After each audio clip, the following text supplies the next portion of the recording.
Assalamualaikum warahmatullahi wabarakatuh.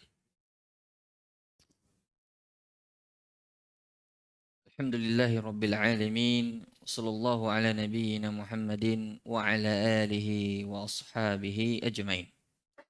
Ma'asyiral hadirin, a'azakumullahu jami'an.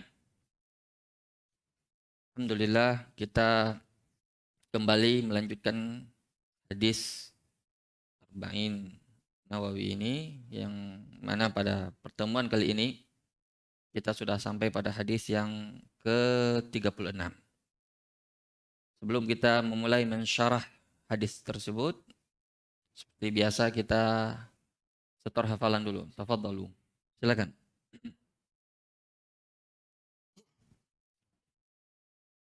Bismillahirrahmanirrahim. Ahsanallahu ilaikum. Qala al-muallif rahimahullahu ta'ala al-hadits as-sadis wa thalathun an Abi Hurairah radhiyallahu anhu qala Rasulullah sallallahu alaihi wasallam man naffasa an mu'min kurbatan min kurabid dunya naffasallahu anhu kurbatan min kurabi yaumil qiyamah. ومن يسر على مؤسر يسر الله عليه في الدنيا والآخرة ومن ستر مسلما ستره الله في الدنيا والآخرة و Allahu fi أحسن auni الله إليكم والله في عون العبد ما كان العبد في عون أخيه ومن سلك طريقا يلتمس فيه علما سهل الله له به طريقا إلى الجنة وما اجتمع قوم في بيت من بيوت الله يتلون كتاب الله ويتدارسونه بينهم إلا نزلت عليهم السكينة وغشيتهم الرحمة وحفتهم الملائكة وذكرهم الله في من عنده ومن بطأ به عمله لم يسرع به نسبه رواه مسلم بهذا اللفظ وبارك الله فيكم. Nah, tafadhalu. Silakan ambil parfumnya. Silakan, siapa lagi? Silakan. Masya Allah. Langsung ambil parfumnya. Iya. Bismillahirrahmanirrahim. Al-hadisus salisu wassalasun. An Abi Hurairah radhiyallahu anhu anin Nabi sallallahu alaihi wasallam qala man naffasa an mu'min kurbatan min kurabi dunya naffasallahu anhu kurbatan min kurabi yaumil qiyamati. Man yassara ala mu'sirin yassarallahu alaihi fid dunya wal akhirah. Wa man satara musliman satarahullahu fid dunya wal akhirah. Wallahu fi auni al-abdi ma kana al-abdu fi auni akhihi. Man salaka tariqan yaltamisu fihi ilman sahhalallahu lahu bihi tariqan ilal jannah. Wa majtama'a qaumun fi baitin min buyutillah yatluna kitaballahi wa yatadarasunahu bainahum illa nazalat alaihimus sakinah wa ghasyiyatuhumur rahmah wa haffathumul malaikah wa dzakarahumullahu fi man indak wa man batta bihi amaluhu lam yusri bihi nasabuhu rawahu muslimun. Ahsantum. Barakallahu fiik. Tafadhal. Langsung. Siapa lagi? Sudah? أحسن الله إليكم. قال المصنف رحمه الله تعالى الحديث السادس والثلاثون عن أبي هريرة رضي الله عنه عن النبي صلى الله عليه وسلم قال من نفس عن مؤمن كربة من كراب الدنيا نفس الله عنه كربة من كراب يوم القيامة ومن يسر على معسر يسر الله في الدنيا والآخرة ومن ستر مسلما ستره الله في الدنيا والآخرة والله في عون العبد ما كان العبد في عون أخيه ومن سلك طريقا يلتمس فيه علما سهل الله له به طريقا إلى الجنة وما اجتمع قوم في بيت من بيوت الله يتلونه كتاب الله Ulang. Yatluna. Ulang. Mastama'a. وما اجتمع قوم في بيت من بيوت الله يتلونه كتاب الله Tak ada hu-nya. يتلون كتاب الله ويتدارسونه بينهم إلا نزلت عليهم السكينة وغشيتهم الرحمة وحفتهم الملائكة وذكرهم الله في من عنده ومن بطأ به عمله لم يسرع به نسبه رواه مسلم بهذا لفظه. Nah, tafadhal. Sudah? Silakan. Sudah? Yang mau setor? Nah.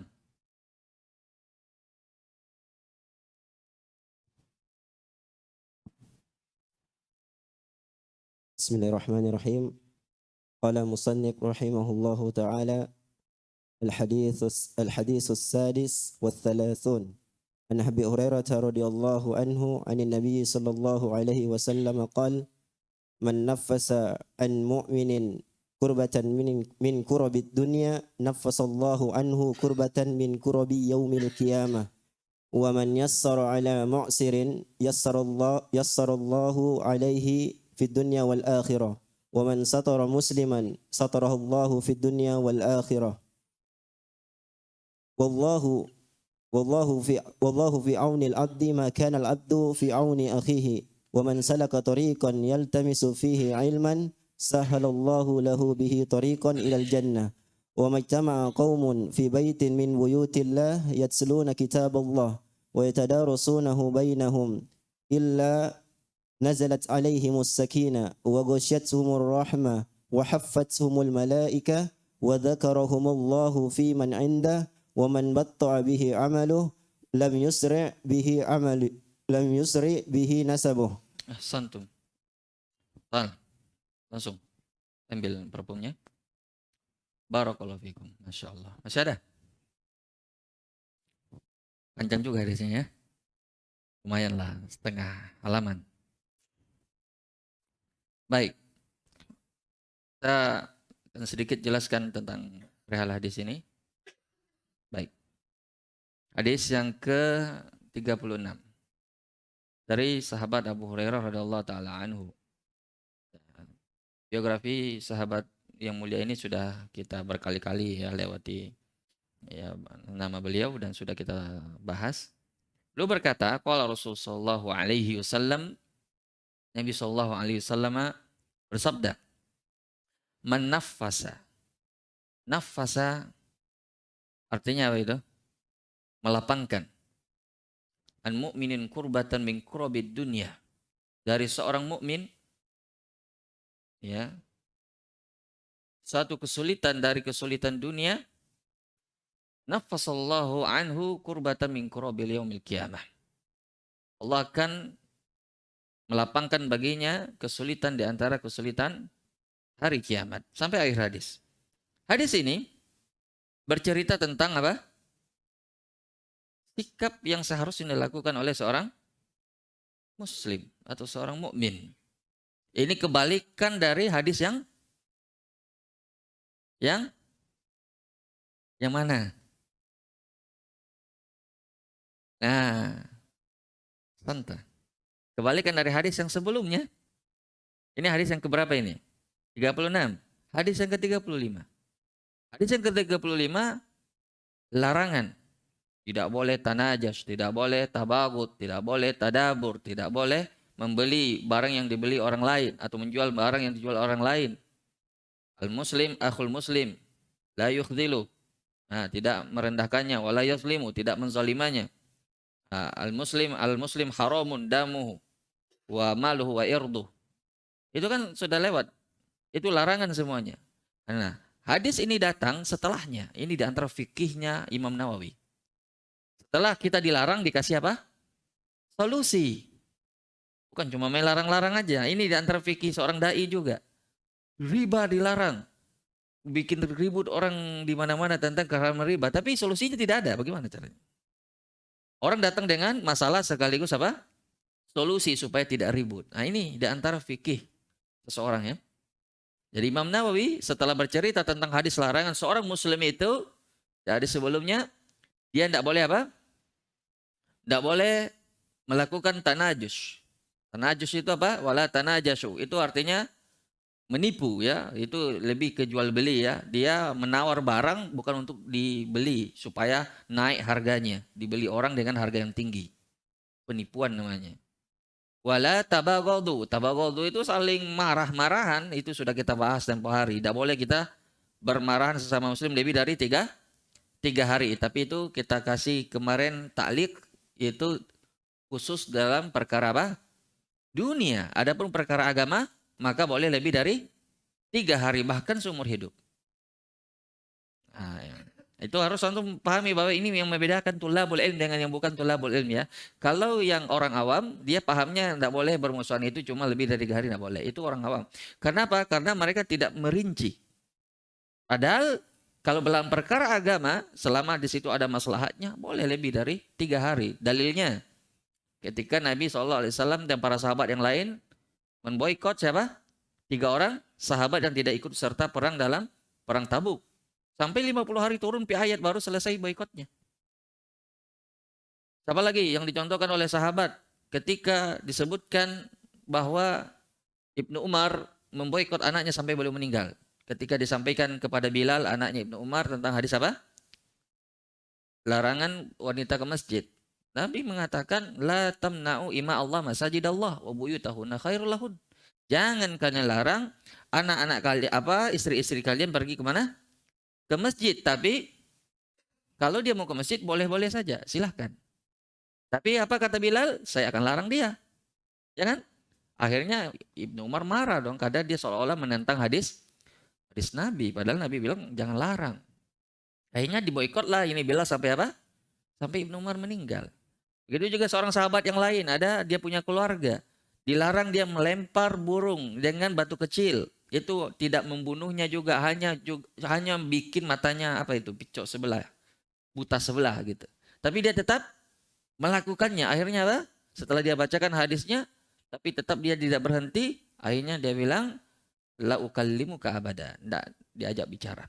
Itu bentuk apa? Boikot namanya. Dalam perkara dunia itu apa? Agama. Perkara agama. Maka perkara agama itu bisa aturannya lebih dari 3 hari. Sampai kapan? Sampai dia rujuk. Karena maslahat boikot kita bilang apa? Bukan untuk musuh-musuhan. Ya, kita dilarang musuhan. Boikot itu zahirnya musuhan. Tapi ada maslahat di belakangnya sampai dia apa? Kembali rujuk ke jalan yang benar. Maka lihat juga apa namanya? Kita punya kekuatan dalam memboikot. Ya, kita punya pengaruh tidak? Jangan sampai asal memboikot. Misalnya orang tua tidak sholat. Kita boikot Pak sampai ke sholat. Dia bilang bapaknya, ya sudah boikot saja saya, kamu tidak saya kasih uang jajan. Nah, itu terbalik namanya. Kita tidak punya kekuatan maka dilarang kita memboikot. Sudah nasihati saja semampunya. Kapan kita memboikot? Ketika kita ada kekuatan. Begitu juga seorang suami misalnya, istrinya tidak pakai jilbab.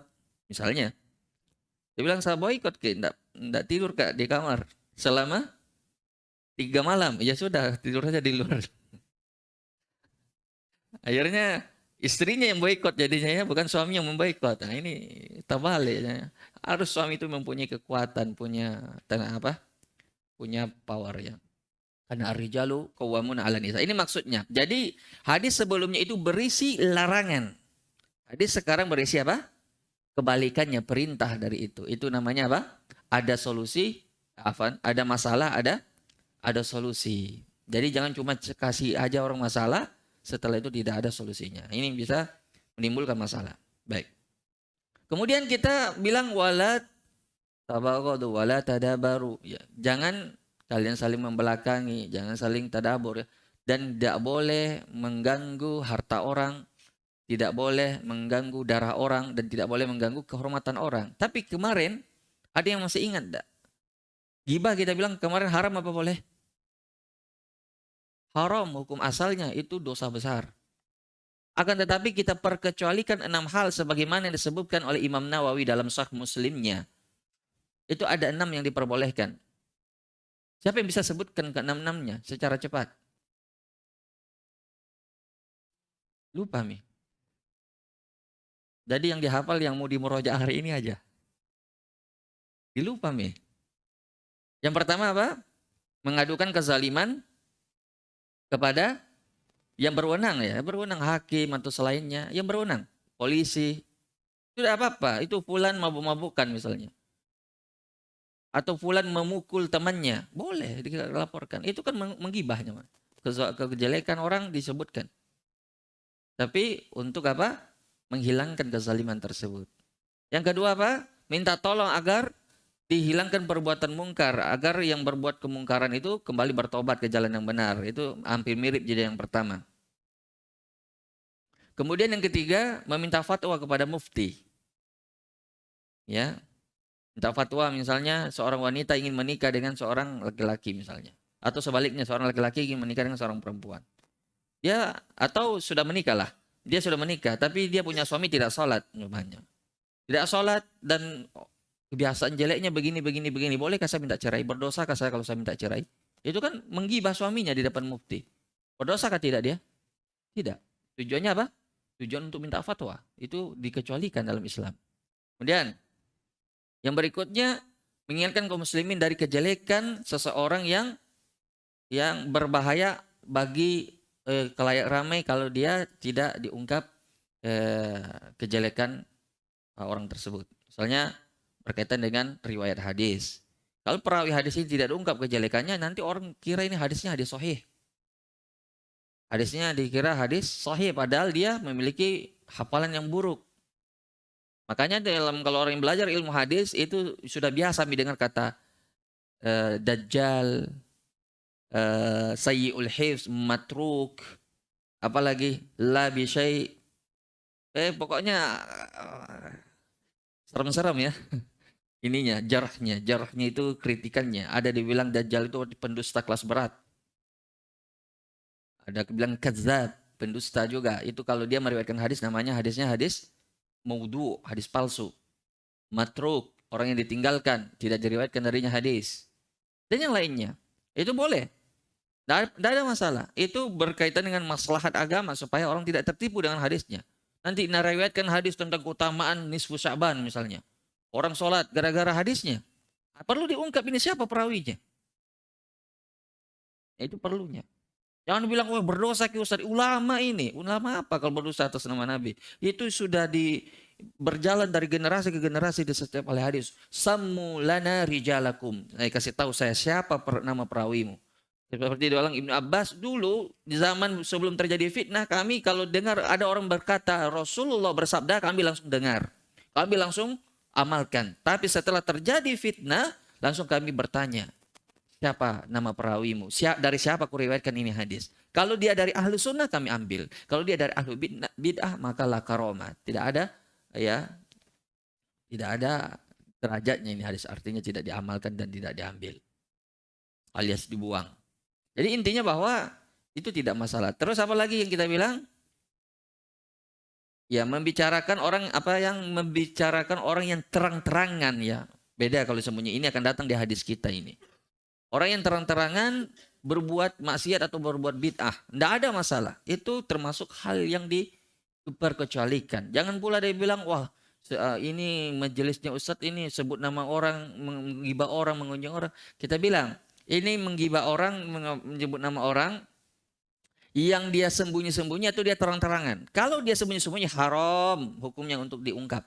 Tak boleh. Kenapa? Itu antara dia dengan Allah. Dan kita menasihatinya juga secara apa? Sembunyi. Tak boleh terang-terangan, haram. Tapi kalau dia mengajak orang ke bid'ahnya secara terang-terangan. Dia bilang misalnya hukum jilbab tidak wajib. Kita bilang tak boleh itu disebut Ustadz, haram. Gibah. Begitukah nasihat dalam beragama? Jawabannya tidak. Kalau kita seorang ustadz dilarang untuk berbicara itu bahwa ada orang mengatakan jilbab itu tidak wajib, baru kita dilarang membicarakannya, tidak boleh mengungkapnya, maka akan banyak orang tersesat.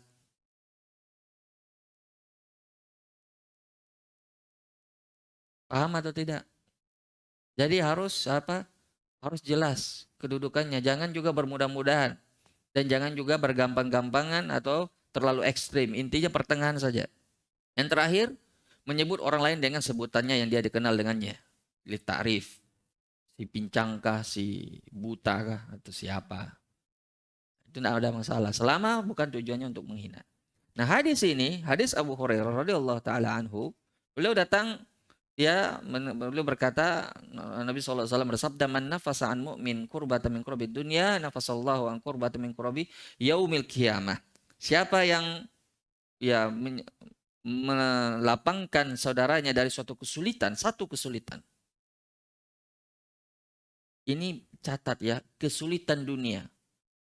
Maka Allah akan membalasnya dengan satu kesulitan yang akan dilapangkan nanti di hari kiamat. Antum bisa bandingkan enggak kesulitan dunia dengan kesulitan yaumul kiamah? Sebanding atau tidak sebanding? Tidak sebanding. Kesulitan dunia apa aja? Cuma sebentar. Kesulitan yaumul kiamah, antum berdiri di padang mahsyar saja itu 50.000 tahun. Bagaimana itu sulitnya orang itu di hari kiamat, itu baru berdiri di padang mahsyar. Belum lagi yang lainnya. Proses yang sangat panjang. Banyak kesulitan yang pasti akan kita hadapi. Dan inilah janji Allah terhadap orang yang membantu saudaranya yang kesulitan.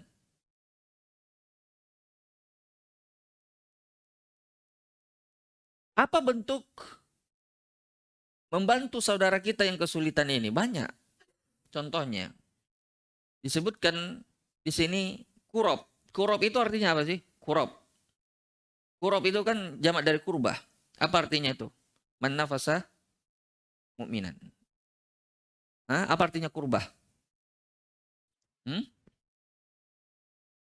Dia artinya syada'id ya. Dia artinya seperti musibah, seperti malapetaka, hal yang menyebabkan nafas kita itu sempit. Tidak bisa lagi bernapas lega gitu maksudnya. Kayak orang terlilit hutang misalnya. Kalau orang terlilit hutang itu bisa tidak enak tidurnya kalau malam. Saya kira yang terlilit hutang saja yang bisa merasakannya ya. Terlilit hutang, dikejar-kejar orang setiap hari. Ya, pergi orang langsung kabur, pergi orang berdusta, pergi lihat orang ingin menagih hutangnya, tidak pernah tenang hidupnya. Itu kasihan mereka itu. Maka kalau dia berhutang sama antum, dua makna nafasa di sini. Memberi kelapangan imma bi isqat. Isqat itu artinya ya merelakan itu hutangnya semuanya, artinya mensedekahkannya, atau menunda waktunya. Ya silakan kalau ada nanti uang tak baru kita bayar.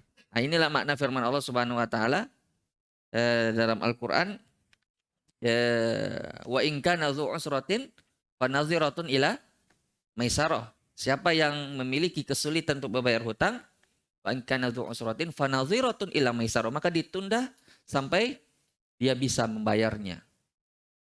Ini luar biasa janjinya Allah dari kiamat nanti ini. Bagi orang yang seperti ini, memberi kelonggaran bagi saudaranya yang memiliki kesulitan membayar hutang, lalu dia beri tenggang waktu dan kelonggaran. Bahkan lebih besar lagi pahalanya kalau dia sedekahkan, dia relakan itu uang. Apalagi kalau dilihat ini saudaranya tak mungkin mampu membayar. Tapi beda dengan orang mumatil ya. Ada juga sinf atau tipe orang yang mengutang itu mumatil namanya. Tahu mumatil? Mumatil itu dia mampu bayar tapi tidak mau bayar. Setiap ditagih ada saja alasannya. Tapi kita lihat ini dia beli, itu dia beli. Tapi untuk bayar utang tidak ada. Nah, ini orang seperti ini boleh kita angkat perkaranya ke pengadilan. Bisa dibedakan antara dua pengutang ini. Kalau yang tipe yang pertama, dia memang tidak mampu bayar. Maka dua aja solusinya. Dikasih tenggang waktu, kalau masih tidak mampu juga sudahlah, relakan saja. Makanya Nabi ketika Isra Mi'raj dalam satu riwayat itu, beliau melihat pahala orang yang bersedekah itu dikali lipat 10 kali lipat. Sedangkan orang yang memberi pinjaman itu 18 kali lipat kalau tidak salah ingat dalam riwayat itu. Terus ditanya, kenapa yang meminjamkan lebih besar pahalanya daripada yang bersedekah? Siapa yang tahu jawabannya? Silakan. Ambil parfum. Kenapa orang yang meminjamkan uang lebih besar, dia punya pahala ketimbang orang yang mensedekahkan uangnya? Ayo, cepat.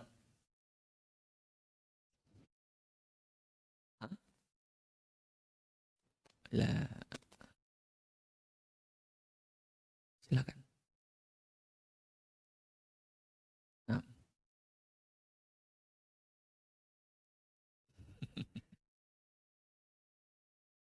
Silakan kalau ada yang mau jawab. Saya ulangi pertanyaannya. Kenapa orang yang bersedekah lebih kecil dia punya pahala ketimbang orang yang meminjamkan hartanya pada saudaranya? Cepatnya. Saya tidak bisa jawab itu. Nah, antum baru datang baru saya jawab. Dapat wahyu antum? Masya Allah. Dapat ilham, ah? Silakan.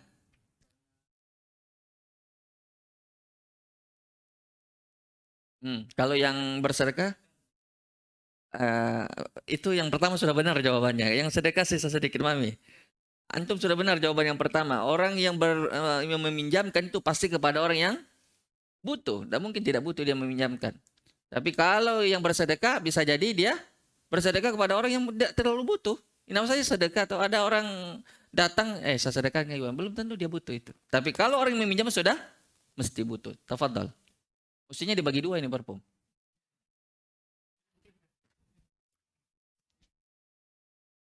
Ahsantum. Baik. Berapa menit lagi kita azan?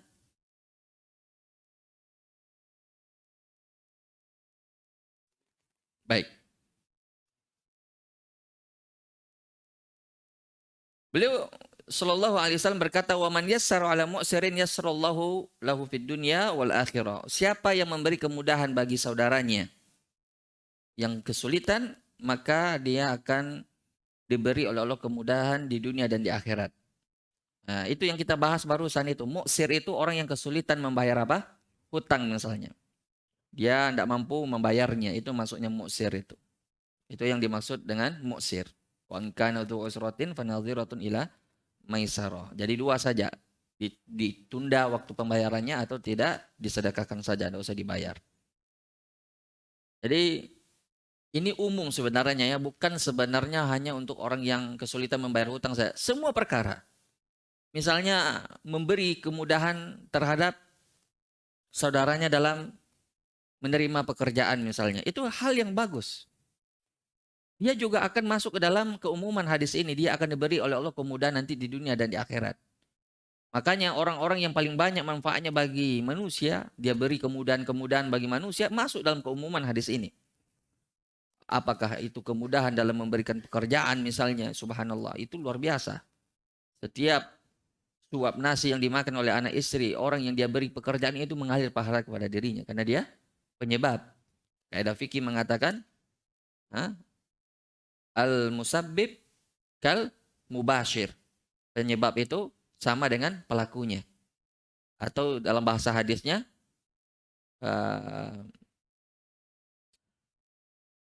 apalagi mandala ala khairin bahwa kafailihi. Siapa yang menunjukkan kebaikan seperti pelakunya. Dia cuma menunjukkan saja, bukan pelakunya. Tapi karena penyebabnya dia juga mendapatkan pahala yang semisal.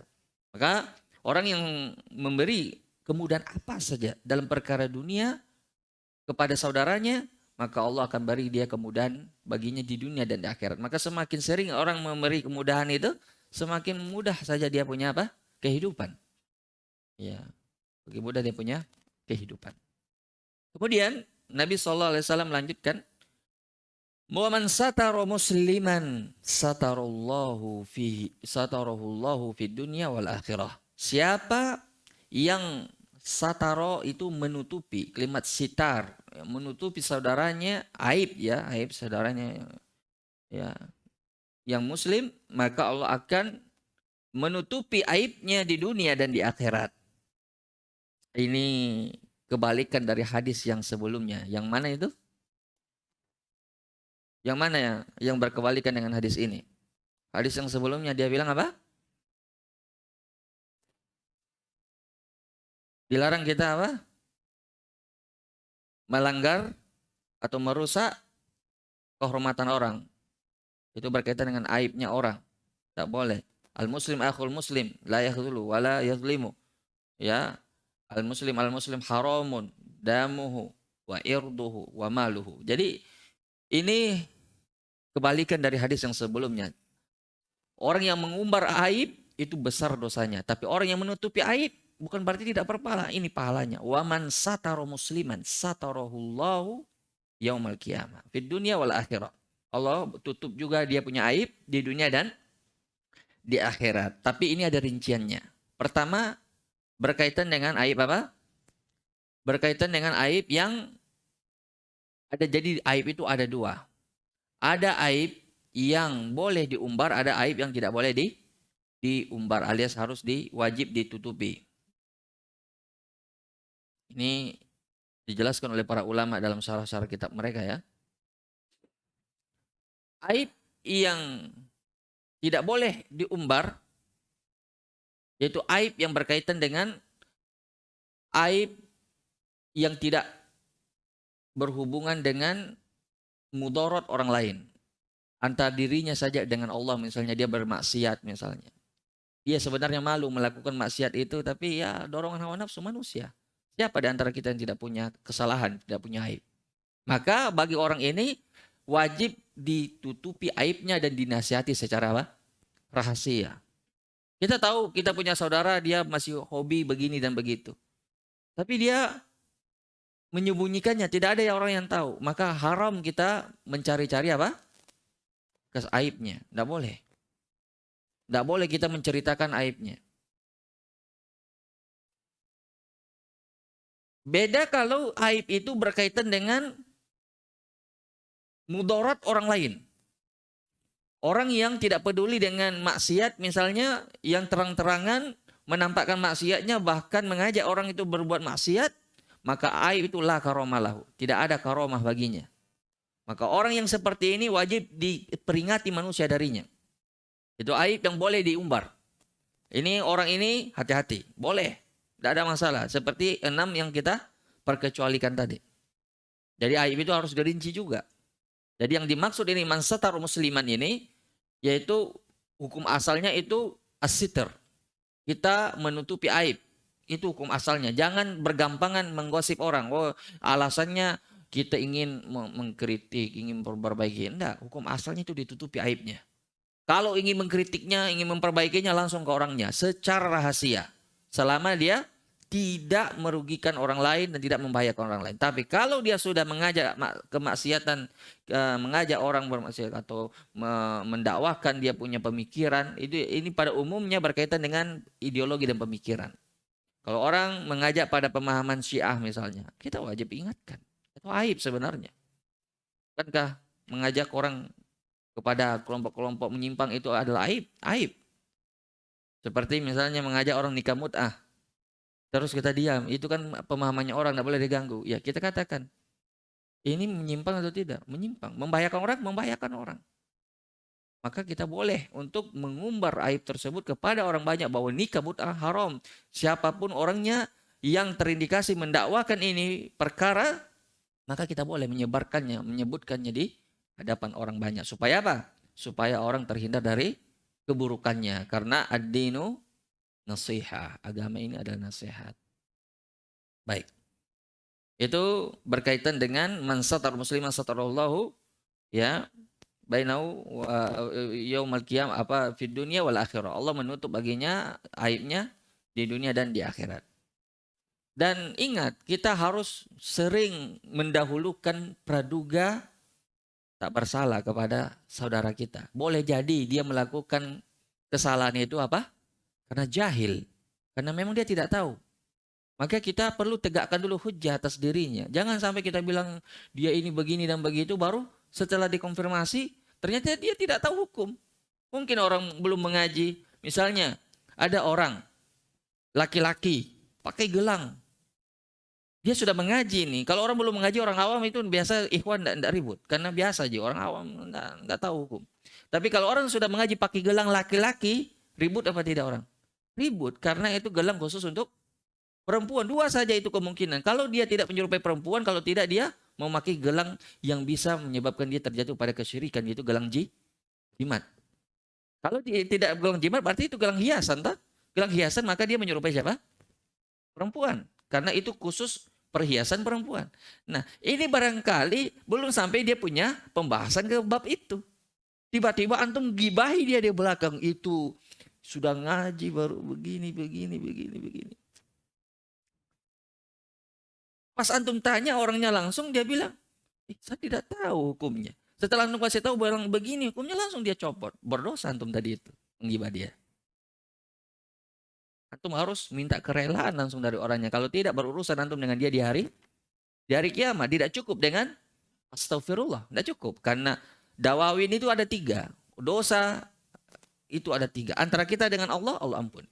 Antara kita dengan diri kita, Allah ampuni kalau kita. Tapi antara kita dengan sesama saudara kita, Allah tidak akan ikut campur. Baik, berikutnya, wallahu fi aunil abdi makana abdu fi auni akhihi. Ini umum ya. Apabila kita menolong saudara kita yang membutuhkan, maka Allah juga akan menolong kita. Karena kaedahnya al-jaza min jinsil amal. Balasan itu berbanding dengan perbuatan. Jadi kalau kita menolong orang, Allah akan menolong kita bagaimanapun caranya. Jadi kalau kita ingin ditolong oleh Allah, bagaimana caranya? Tolong orang. Itu aja. Kalau kita ingin dimudahkan, kita punya urusan, mudahkan urusannya orang. Karena kaedahnya seperti itu. Wallahu fi aunil abdi makana al-abdu fi auni akhihi. Maka kalau seseorang ingin mencari solusi misalnya, mudah saja sebenarnya. Dia cari saudaranya yang membutuhkan, yang kesulitan, dia bantu. Dengan harapan dia menjadikan ini sebagai wasilah ya, untuk dia dibantu juga oleh Allah. Antum mungkin pernah lewat pada antum suatu lafaz hadis ketika seseorang mendoakan kebaikan bagi saudaranya, apa kata malaikat? Walaka mislu zalik, bagimu yang semisal. Jadi ketika kita ingin kebaikan untuk saudara kita, ternyata tatkala kita mendoakan untuk saudara kita, bukan untuk diri kita, malaikat langsung mengaminkan dan mengatakan walaka mislu zalik, bagimu yang serupa. Kalau doa malaikat ditolak apa diterima? Ya begitu saja. Doa malaikat itu tidak akan ditolak oleh Allah. Makanya kalau antum baik sama saudara antum, mendoakan kebaikan, subhanallah, pada hakikatnya kebaikan itu akan kembali kepada diri kita. Dan begitu juga dalam hal ini memudahkan orang, dalam hal memberi syafaat. Tapi ini ada perlu catatan. Membantu orang itu ada kaedah-kaedah dan hukum-hukumnya yang perlu diperhatikan. Yang pertama, hukum asal itu adalah ta'awun 'alal birri wa taqwa. Itu hukum asal. Dan kita dilarang wala ta'awanu 'alal ismi wal 'udwan. Itu kaedahnya, itu kaedah Qur'aniyah itu. Tolong menolong dalam hal kebaikan dan takwa, dan tidak boleh tolong menolong dalam perbuatan dosa dan permusuhan. Ya, jadi kalau tolong menolong selama itu adalah baik, tidak melanggar, maka hukum asalnya disyariatkan, berpahala kita. Seperti misalnya menolong orang yang membutuhkan.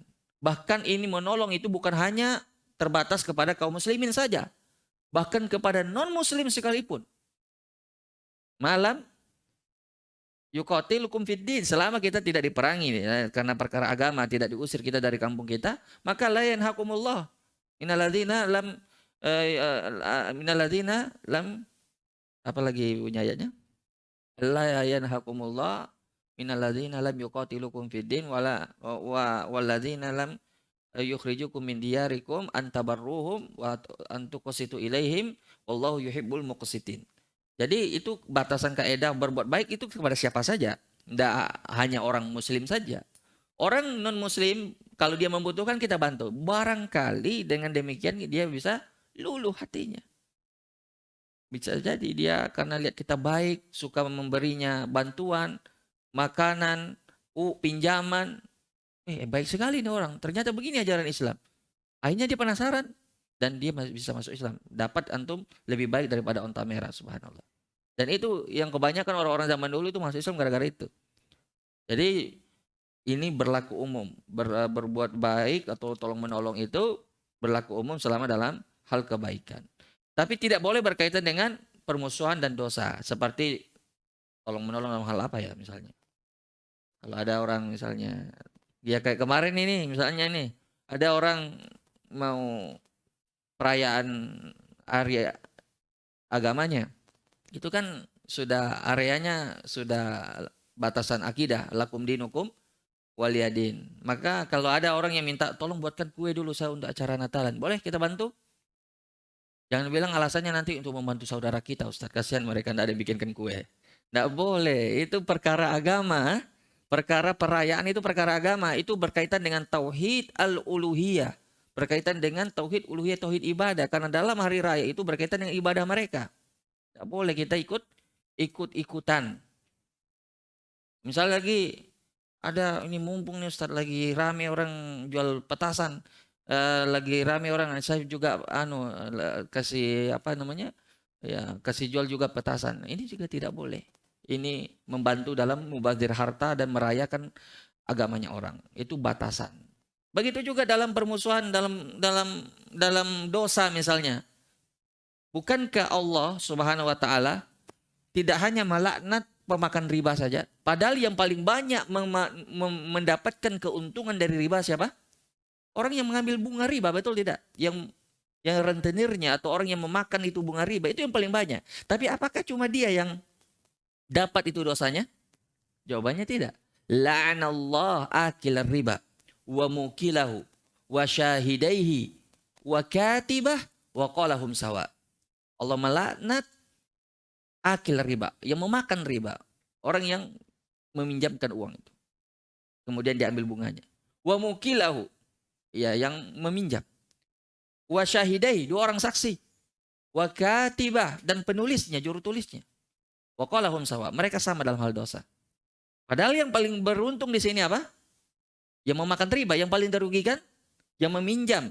Dibayangkan dia sudah meminjam, kemudian diambil lagi bunganya. Ini bertentangan dengan hadis ini. Hadis ini apa? Wa in kana dzu usratin fanadhiratun ila maisar. Apabila saudaramu kesulitan membayar utang, bukan malah ditambahi bunganya. Justru ini orang pemberi riba, enggak apa-apa. Kita bayar saja nanti bulan depan, tapi bunganya 5%.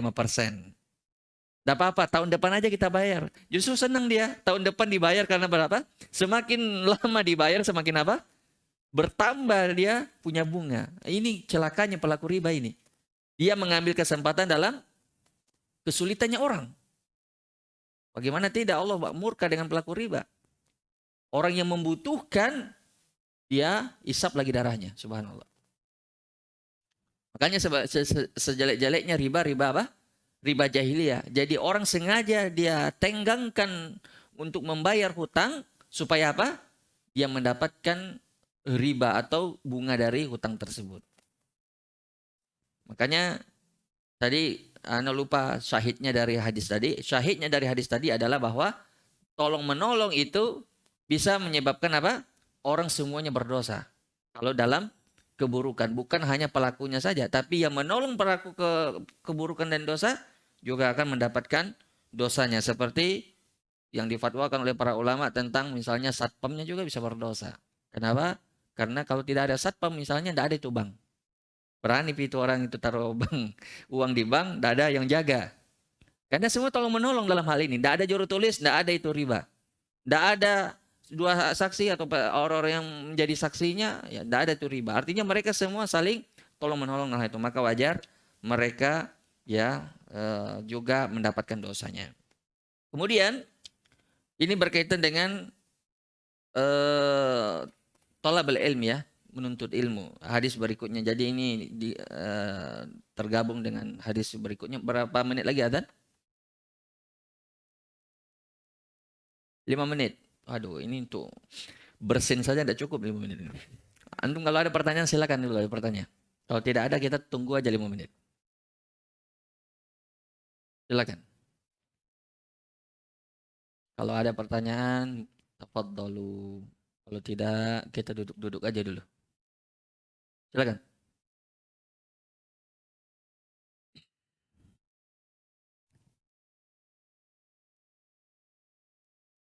Bismillahirrahmanirrahim. Ahsanallahu ilaikum. Terkait sedekah, Ustaz. Kalau seorang donatur atau muhsinin kasih sekolah seseorang, Ustaz, untuk belajar agama. Lalu di kemudian hari itu, Ustaz, kan dia harapkan jariah, Ustaz, kan? Ya. Tapi justru yang dia sedekah ini, Ustaz, menjadi pentolan bid'ah. Justru apa? Jadi pentolan bid'ah, Ustaz. Yang dia biayai ini. Nah, Ustaz. Lalu bagaimana dengan status sedekah jariah? Apakah masih mengalir kepada dia padahal yang dia sedekah ini justru berbuat kerusakan. Artinya dia dari awal atau dia setelah ini baru ketahuan dia Setelah belajar Ustaz. Barakallahu fiik. baik. Pertama, kita katakan bahwa bagi yang bersedekah itu hendaknya memperhatikan kepada orang yang ingin disedekahi. Ana pernah ditanyakan oleh sebuah lembaga donatur besar untuk membiayai 3 orang yang lolos ke suatu universitas, anak sensor namanya, tidak boleh disebut. Tapi menurut anak itu lembaga bisa menyebabkan orang terjerumus kepada ila bid'ah. Jadi dai-dai bid'ah ya. Dan itu memang banyak ya keluaran dari sana langsung jadi pentolan-pentolan bid'ah. Dan anak pribadi sebenarnya tidak mau ikut campur dalam masalah itu, uangmu terserah dirimu. Tapi mereka tetap minta kepada anak untuk minta nasihat. Dan anak katakan kalau menurut pendapat anak jangan dikasih. Waktu itu sekitar berapa 30 atau berapa puluh juta itu, anak lupa. Karena alasannya begini, bahwa tempat ini dia mengajarkan ilmu-ilmu yang berbeda dengan ilmu-ilmu yang disepakati oleh manhaj salaf, bahkan menyelisih manhaj salaf, dan mereka mengajak kepada bid'ah setelah itu. Ya, kita mendonorkan kepada mereka dana kita untuk menolong mereka sampai mereka selesai dari lembaga tersebut, ya kita akan berserikat dalam mereka dalam dosa, karena gara-gara kita lah ya yang menjadi penyebab mereka itu bisa belajar di sana. Karena akhirnya tidak jadi. Maka ini yang harus diperhatikan oleh para donatur terlebih dahulu. Kemana tujuannya dia belajar dulu. Sumbernya benar tidak. Yang kedua orangnya. Orangnya lihat pemikirannya. Dia belajarnya di mana, duduknya sama siapa. Benar enggak dia majelisnya dia? Benar enggak teman-temannya dia? Kalau sudah benar, lalu qadarullah setelah dia dikirim ke sumber yang benar, ya dari sumber ilmu yang benar. Lalu dia membelot setelah dia pulang, itu kan manusia bisa saja berubah kan. Di sana dia Masya Allah, di sini na'udzubillah, kan begitu. Bisa saja. Allah muqallibal qulub. Allah yang membolak-balikkan hati manusia. Tidak ada yang bisa jamin kita ini, tidak ada. Allah yang membolak-balik hati manusia ini semuanya. Hari ini beriman, besok bisa jadi kafir. Hari ini kafir, besok bisa jadi beriman. Maka dia ala ya ini bakok makan ala makan. Dia tetap mendapatkan apa? Pahala dari apa yang dia usahakan. Karena itu di luar apa? Di luar kesanggupannya. Jadi dia sudah berusaha sedapat mungkin untuk memilih orang yang dikasih beasiswa. Kemudian sumber ilmunya dia ke kampus atau ke universitas yang sudah benar secara ilmu syar'i. Qadarullah dia berubah, itu sudah di luar apa? Kesanggupannya. Maka dia tetap mendapatkan apa? Pahalanya. Tidak dikurangi sedikit pun pahalanya. Itu masuk ke dalam hadis, keumuman hadis yang tentang orang yang diberi uzur. Ya, idza safar idza maridul abdu au safar kutiba lahu maka ya'malu sahihan mukiman. Apabila seorang hamba di saat dia terjatuh sakit atau dia musafir, dia terhalang dari kebiasaannya, rutinitasnya, misalnya sholat berjamaah misalnya, karena dia sakit tadi atau musafir, kutiba lahu maka ya'malu sahihan mukiman. Maka Allah akan tulis baginya pahalanya tetap mengalir sebagaimana halnya dia di waktu sehat dan dia di waktu mukim. Inilah keluasan rahmat Allah. Bagi orang yang sudah berusaha sesuai dengan kemampuannya, qadarullah ada uzur syar'i yang menghalanginya, maka dia tetap mendapatkan pahalanya. Wallahu ta'ala alam. Baik, azan dulu. Silakan. Waman qauluhu waman salaka tariqan yaltamisu fihi ilma. Sabda beliau, siapa yang menempuh jalan yaltamisu fihi ilman, yaitu yang dia tempuh itu jalan untuk mendapatkan ilmu. Ilmu apa ini maksudnya? Yakni al-ilmu syar'i. Yang dimaksud kalau datang nas-nas seperti ini, keutamaan-keutamaan tentang suatu ilmu, ya dijanjikan dengan pahala atau surga, maka ulama menyebutkan yang dimaksud di situ adalah ilmu syar'i. Kenapa? Karena kalau ilmu dunia hukum asalnya adalah mubah, boleh.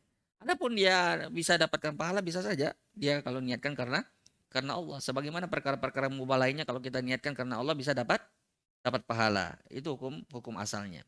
Tapi kalau ilmu syar'i inilah yang dimaksud oleh nas.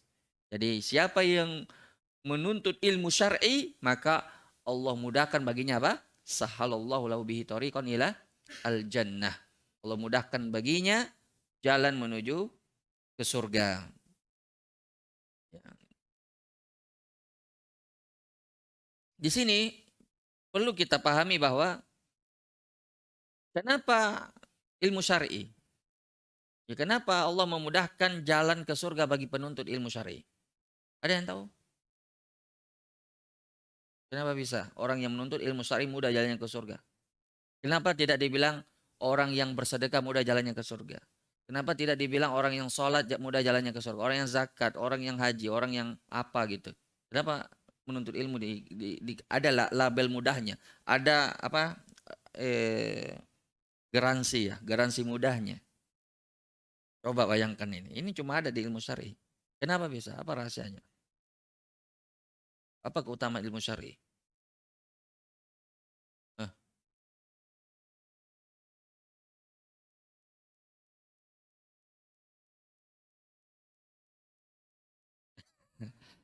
Jawabannya mungkin sudah tepat ya, cuman kurang lengkap.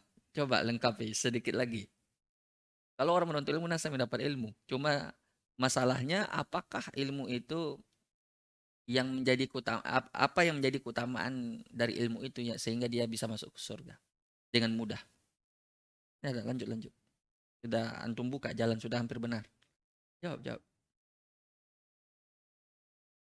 Beramal bagaimana maksudnya? Coba perjelas. Betul, dia beramal. Maksudnya dengan ilmu itu dia bisa beramal. Atau antum tambahkan kata-katanya lagi sedikit itu lebih tepat ya. Dengan ilmu tersebut dia bisa beramal dengan sesuai dengan tuntunan.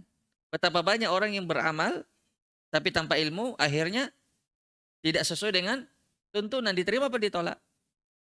Ditolak. Makanya semua amal ibadah itu muftakirun ilal ilm. Butuh terhadap apa? Ilmu. Silakan. Tapi masih ada Kak? Masih ada. Silakan. Jadi ada orang yang tidak berilmu beramal. Dengan orang yang berilmu beramal itu berbeda. Boleh jadi amalannya sama tapi di sisi Allah berbeda hasilnya. Bahkan jangankan manusia, binatang saja, anjing yang dilatih dengan anjing yang tidak terlatih berbeda, tidak barang tanggapannya? Berbeda. Itu yang anjing dengan yang dilatih itu halal binatang buruannya. Itu keutamaan ilmu. Dan ilmu kalau misalnya tidak ada pada sholat misalnya, dia melakukan sholat tidak sesuai tuntunan Nabi, bagaimana sholatnya mau diterima? Ilmu tidak ada pada zakat, bagaimana caranya? Semua amal ibadah apapun, ilmu itu adalah imamnya. Jadi ilmu adalah imam bagi amalan. Dan amal itu adalah makmumnya. Kalau ada orang yang bilang, kita beramal saja deh, ilmu itu cuma mengeraskan hati saja. Tidak usah mau kok belajar capek-capek. Beribadah saja. Ini kita katakan kepada dia, wajar kalau kamu terjatuh kepada kebid'ahan karena kamu memusuhi ilmu. Tidak mau belajar. Kamu anggap itu baik, padahal itu jelas-jelas menyelisihi tuntunan nabimu. Kamu menangis-nangis begini dan begitu, padahal ya itu tangisanmu justru menyebabkanmu orang yang pertama diseret di neraka. Sebagaimana 3 orang yang pertama kali diseret di neraka itu gara-gara mereka itu beramal tanpa ilmu. Orang mujahid. Itu mujahid itu amal soleh apa tidak? Bahkan puncaknya dalam Islam. Tapi karena tidak ada ilmu tauhidnya, yaitu keikhlasan dalam beramal, jadilah dia orang yang pertama kali diseret dalam api neraka. Orang dermawan, bukankah itu amalan mulia? Orang yang siang malam mengimpakkan hartanya, siapakah yang bisa melakukan itu? Tapi ternyata di hari kiamat justru dia yang paling pertama disiksa sebelum penyembah berhala disiksa. Kenapa itu? Karena tidak ada ilmu tauhidnya. Dia tidak tahu yang namanya keikhlasan. Jadi semuanya itu butuh ilmu. Makanya siapa yang menuntut ilmu syar'i, Allah mudahkan baginya apa? Jalan menuju ke dalam surga. Kemudian berikutnya yang paling sebelum terakhir ini barangkali ya. Wa majtama'a qaumun. fi baitin min buyutillah yatluna kitaballah yatadarasunahu bainahum illa nazalat alaihimus sakinah wa ghasyiyatuhumur rahmah wa hafathumul malaika wa dzakarahumullahu fima indah. Jadi orang yang belajar itu berkumpul ya di suatu kaum, ya berkumpul di rumah Allah, ya maksudnya masjid. Itu dia berkumpulnya bukan cerita-cerita perkara dunia, tapi membaca kitab Allah, belajar ilmu agama, ya dia apa namanya bermudarosah sesamanya, mengingatkan tentang akhirat misalnya, maka Allah turunkan baginya ketenangan, sakinah. Ya. Kemudian diliputi oleh rahmat dan dikelilingi oleh malaikat. Sehingga itu dia punya hati tenang. Makanya wajar kalau kita majelis seperti ini, itu kita punya hati itu damai, tenang. Kalau kita sudah keluar lagi dari sini, kembali lagi gelisah. Karena ya sudah hilang tadi ketenangan-ketenangan yang dijanjikan dalam hadis ini. Ya, makanya kalau orang yang rajin hadir dalam majelis ilmu, dan seafdal-afdalnya majelis ilmu di mana? Berdasarkan nas hadis ini, di masjid. Fi baitin min buyutillah. Maka dia itu akan tenang, dia punya kehidupan, dia tenang, dia punya hati. Makanya kalau antum sibuk dengan bisnis antum, sibuk dengan pekerjaan antum, pasti hati antum itu butuh yang namanya penenang. Jangan cari ketenangan di bioskop, jangan cari ketenangan di mall, tidak akan ketemu. Jangan cari ketenangan di tempat-tempat pemandangan indah, tidak akan ketemu, itu hanya sifat sementara. Cari ketenangan di sini, di majelis ilmu. Di baitin fi buyutillah, min buyutillah, di rumah-rumah Allah, maka antum akan ketemukan itu ketenangan. Itu berdasarkan nas hadis ini. Dan itu kita rasakan sendiri. Orang yang rajin dia tenang punya, ya dia rajin hadir kajian, rajin ikuti majelis, dia hatinya itu akan tenang. Dan ini juga nas bahwa malaikat itu hadir bersama kita. Ya, menaungi sayapnya, dia senang duduk bersama orang-orang yang berada di majelis ilmu. Kemudian yang paling penting juga bukan hanya sekadar ambil faedah saja dalam majelis ilmu, duduk mendengarkan terus sudah ndak. Tapi pertama pahami, yang kemudian yang paling penting adalah diamalkan. Gitu yang paling yang paling penting sebenarnya, karena kenapa? Buah dari ilmu itu apa? Amalan. Kalau tak ada amalan itu berarti buahnya itu ya ilmunya tidak bermanfaat. Ya seperti pohon yang tidak berbuah. Baik. Kemudian yang terakhir potongan hadis ini, wa man batta'a bihi amalu lam yusri bihi nasabuh. Siapa yang ya lambat amalannya tidak akan dipercepat oleh nasabnya. Maksudnya apa ini? Maksudnya orang yang semulia, seagung apapun dia punya nasab, itu tidak ada nilainya di sisi Allah. Laisa bainana wa bainallahi nasab. Tidak ada antara kita dengan Allah itu apa? Nasab. Bukankah Abu Thalib itu orang yang paling mulia nasabnya? Hah? Nasabnya dari sisi Nabi, beliau itu pamannya Nabi. Beliau pemimpin Quraisy, suku terbaiknya Arab, tapi tidak ada nilainya di sisi Allah. Kenapa? Karena dia tidak mau masuk Islam. Bukankah Abu Lahab, Abu Jahal mulia nasabnya semuanya itu? Tapi tidak ada nilainya di sisi Allah. Maka siapapun orang yang amalannya tidak mendukungnya untuk masuk surga, maka nasabnya pun tidak akan menyelamatkannya. Bahkan at-tafakhur bil ansab, berbangga-bangga dengan nasab, itu adalah kebiasaannya orang jahiliyah. Bahkan Nabi pernah memarahi kaum muhajirin dan ansor. Padahal nama muhajirin dan ansor sendiri itu dari siapa? Dari Allah. Itu nama syar'i. Bukan hizbiyah itu. Bukan kelompok-kelompok golongan-golongan. Bukan. Itu nama langsung nas dari Allah Subhanahu wa ta'ala. Tapi bersamaan dengan itu, ketika mereka berkelahi, yang satu bilang ya muhajirin, yang satu bilang ya ansor. Akhirnya Nabi, afabidakwah jahiliyah tad'un wa ana fima bainakum. Apakah kalian saling memanggil dengan panggilan-panggilan jahiliyah sedangkan saya masih ada di antara kalian? Nabi menamakannya apa? Panggilan jahiliyah. Padahal nama muhajirin dan ansor dari siapa? Dari Allah. Itu disebabkan oleh apa? Disebabkan mereka ya mengkelompok-kelompokkan, berhisbiyah mereka, bertahazub. Tahu tahazub? Kelompok saya yang paling bagus, kelompokmu jelek. Namanya tahazub. Fanatik sama kelompoknya. Nah, ini dilarang dalam Islam. Baik. Ini barangkali jadi kita itu tidak perlu terlalu bangga-bangga, dulu kakekku begini, dulu bapakku begini. Kamu bagaimana? Laisa fata mangkola kana abi walakinnal fata ha anaza. Itu pepatah Arab bilang. Bukanlah seorang anak muda itu yang selalu bilang sedikit-sedikit ini dulu bapakku begini, ini dulu kakekku begini. Tapi anak muda yang benar itu adalah ya ini saya. Baru apa yang kamu bikin baru itu yang disebut. Tapi kalau orang lain aja kau bangga-banggakan tidak ada juga gunanya. Makanya jangan enggak saya ini keturunan Nabi, tapi kau ngajaknya kepada penyembah kuburan. Buat apa kau bangga-bangga dengan keturunan Nabi? Justru apa? Mencoreng nama Nabi. Kalau memang kau keturunan Nabi, kau ngajak orang ke kesyirikan, sedangkan kakekmu mengajak orang pada tauhid. Jadi ini masalah lagi orang itu. Jadi kalau sudah keturunan Nabi itu semua seolah-olah yang dikatakan itu apa? Benar. Ini perlu ditinjau ulang kembali. Hanya orang itu nasab mulia kita hormati. Tentu tidak ada masalah di situ. Kenapa? Karena Nabi mengkategorikannya ya, ketika Nabi ditanya tentang wanita yang dinikahi, tungkahul mar'ah li arba li jamaliha wa limaliha wa li hasabiha wa li diniha. Fadfar bidzatid din taribat yadak. Jadi salah satunya itu karena nasabnya. Jadi nasab itu semacam tolak ukur juga. Karena nasab itu kalau orang dari keturunan nasab mulia pasti dia kemungkinan ada orang yang mulia juga. Tapi maksudnya di sini bahwa ketika Nabi mengatakan waman batta abihi amalu, kalau dia tidak mau beramal lantaran karena dia punya nasab mulia, maka sama sekali nasabnya tidak akan membantunya. Coba bandingkan antara Abu Thalib dengan Bilal bin Rabah. Bilal bin Rabah dari sisi nasab siapa dia? Salman Al-Farisi saja tidak tahu bagaimana nasabnya.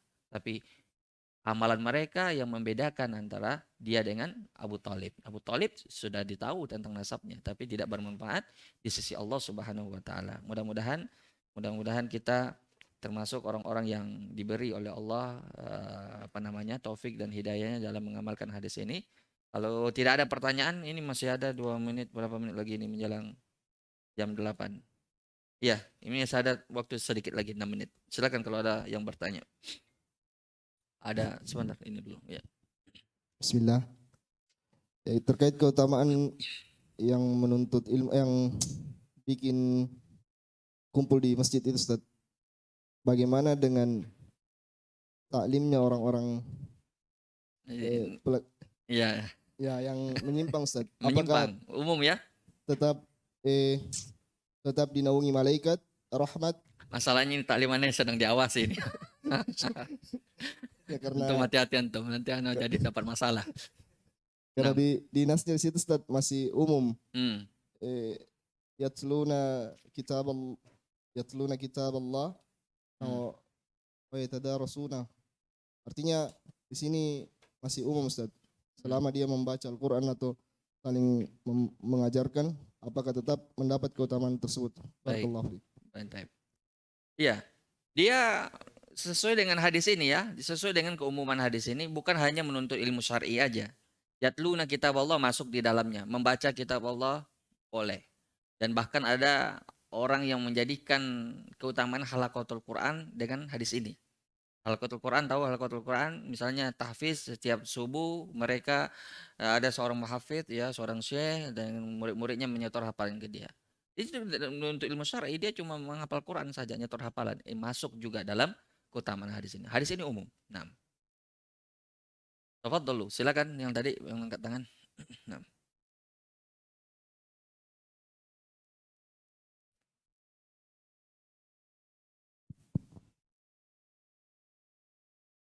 Bismillah.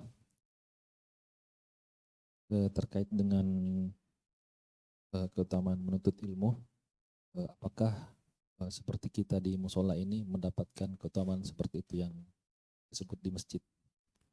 Sakallah. Naam, la syakka fi dzalik. Tidak diragukan kita mendapatkan keutamaan itu insyaallah. Kenapa? Walaupun ini musola bukan masjid, namanya musola tapi fungsinya seperti masjid. Di sini diadakan sholat Jumat. Di sini diadakan sholat berjamaah. Kadang penamaan itu ya, penamaan itu dilihat dari hakikatnya. Kadang kita membedakan antara masjid dan musola itu dari sisi pelaksanaan Jumatnya. Nah ini juga sebenarnya bisa dinamakan masjid sebenarnya. Karena ada apa? Sholat Jumat, pelaksanaan sholat Jumat. Dia laksanakan dan ini fungsinya sama seperti fungsi-fungsi masjid. Apa yang berbeda di sini yang tidak ada di masjid? Ya, jawab Sohibu Hafayu. Apa fungsi di sini yang tidak ada di masjid? Ada semua. Sholat berjamaah ada, sholat Jumat ada, apalagi yang kurang? Jadi penamaan musola ini kayaknya dari sisi penamaannya saja musola, tapi fungsinya seperti apa? Masjid. Maka kalau ditanya keutamaan hadis ini, apakah kita dapat? Insya Allah kita dapat bitakid dengan pasti insya Allah, karena ini adalah masjid bukan musola.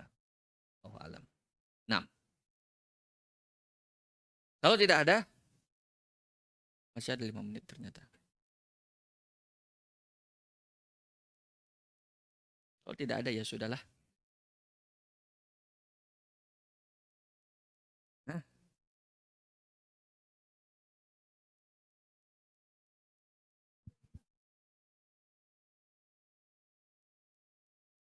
silakan. Terkait hadis yang tadi juga Ustadz tentang berhutang, Ya. saya pernah mendengarkan bahwa ketika kita menghutangkan seseorang, maka kita selama orang itu belum membayar hutangnya, kita mendapatkan pahala sedekah separuh dari yang kita hutangkan. Apakah hadis itu benar Ustadz? Nah, berkaitan dengan keutamaan ya mengakhirkan hutang sama dengan pahala sedekah itu wallahu alam, ana belum taklid itu hadisnya apakah benar atau tidak, wallahu alam, la ilmali, saya tidak tahu hadisnya itu. Wallahu alam. Baik, barakallahu fikum, semua bihamdik, asyhadu an la ilaha illa anta astaghfiruka wa atubu ilaik. Assalamualaikum warahmatullahi wabarakatuh.